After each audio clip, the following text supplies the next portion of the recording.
What's up everyone, I'm Alex Chernosov and welcome back to Leave the Trail. Today we're starting our journey from Germany to New Zealand, and that's a long way. So today I want to talk to you about something real important, and that's traveling post-COVID. Ever since COVID happened and even finished, traveling has not been the same. It is much different now. There's a couple things that you need to pay attention to that you didn't before, and other things that even though we focused on them before, they're much more important now in the post-COVID travel world. So today I'm going to talk to you about my top tips for traveling post-COVID to help you make sure that your next international trip is as uncomplicated and stress-free as possible. All right, let's get going. Bye, buddy. Bye.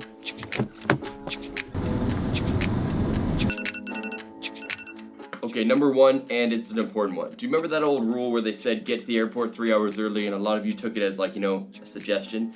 It is more important than ever now. Airports are backed up and completely unprepared for the post-COVID world. That means long waits and extra long lines, wait times, and ineffective service. When I was flying back to Canada from Frankfurt, it took me almost 2 hours just to get my bag checked. So be there early, get there early, and be prepared just in case. I would say 3 hours, 3.5 is not anywhere near pushing it or too much. That is a good amount of time, and it might be just what you need actually to get to your plane on time.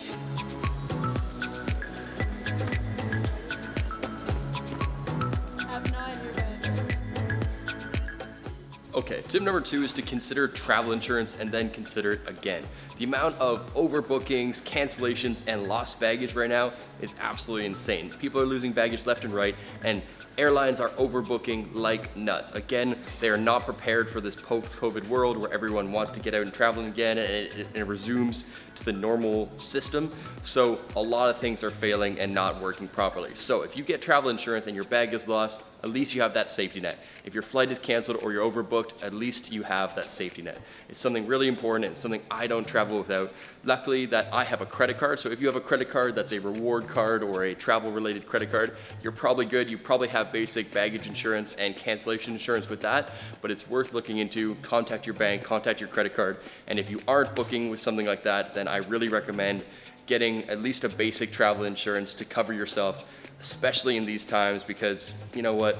Something that always sucks during a vacation is when your flight is canceled or your bag is lost. And if you can help yourself be prepared or at least have a little bit of a relief from that, it's worth it in my mind.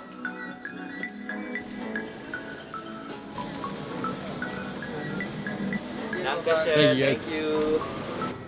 How are we doing, Michelle? 12-hour flight? All right, tip number 3 is to plan and expect for some delays. With situations being where they are right now, the airlines just aren't prepared for this. I don't know why it's making them have more delays, but they are. With the exception of the flight I just took from Germany, every international flight I've taken for the past 2 or 3 years has been delayed by at least an hour or more. When I went to Toronto, it was delayed by 2 hours, then of course it was 2 or 3 hours late. Stuff like that happens, so prepare for that. If you have an outing or if you're having your family or a hotel booked, plan to actually need a couple more hours or at least an extra little bit of time past the planned flight time, because nowadays with things going a little bit crazy, it seems like all the flights are getting late. It's getting a little bit better now, but it's still something I would plan for on your next trip. Let's get going.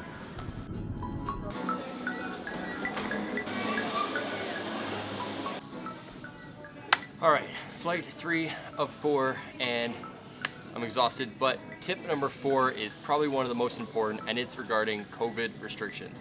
Now, a lot of things are in place, so obviously the main point of this is to check the COVID restrictions of the place you're going from and your destination. But on top of that, there's an extra thing that you really need to pay attention to, and that is all of the transfer destinations and your airlines as well. Post-COVID, a lot of the countries are loosening up on COVID restrictions, the quarantine COVID restrictions and vaccine requirements, all that stuff. But one thing to keep in mind is that airlines and the destinations where you are just transferring from, your layovers, also will have COVID restrictions that will be different than possibly your destination or your home country. So make sure you check that. A lot of airlines still are requiring vaccine or testing. Some destinations, if you're just transferring, they require a test or a vaccine, anything like that. So keep that in mind. Definitely check not only your country you're leaving from, your first airline and your destination, but all the airlines, all the places you're transferring, anything like that. Most of them now are lighting up, like I said, and most of the airlines don't have anything too strict that way. But it's worth keeping in mind because nothing would be worse than getting to the airport and realizing you're not allowed to get on the plane or not allowed to go to that destination just because you didn't test or something like that. So make sure you really look into all of the visa requirements, COVID restrictions, entry requirements, and conditions and testing requirements of everything. All right, flight 3 of 4, let's go.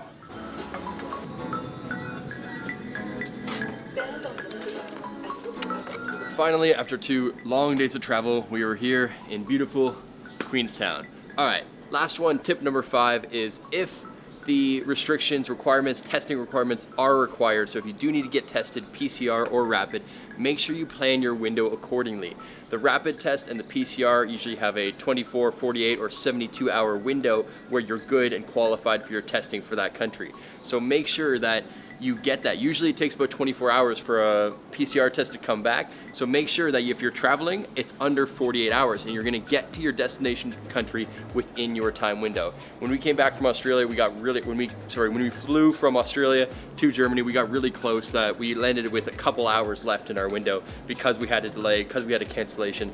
So make sure that you give yourself a little bit of a grace period for your window and make sure you calculate that you're gonna be covered in your window, because it would suck to get a PCR test, then get to your destination and find out you're not qualified, and then you get, I don't know what happens, but make sure you're good with that time window. All right guys, that's it for me. I hope these tips were helpful. If you found them useful and if you want to see more content like this, please consider liking and subscribing. And in the future, in the next couple videos, I'm gonna be showing you Queenstown and beautiful, beautiful New Zealand. All right guys, take care, cheers.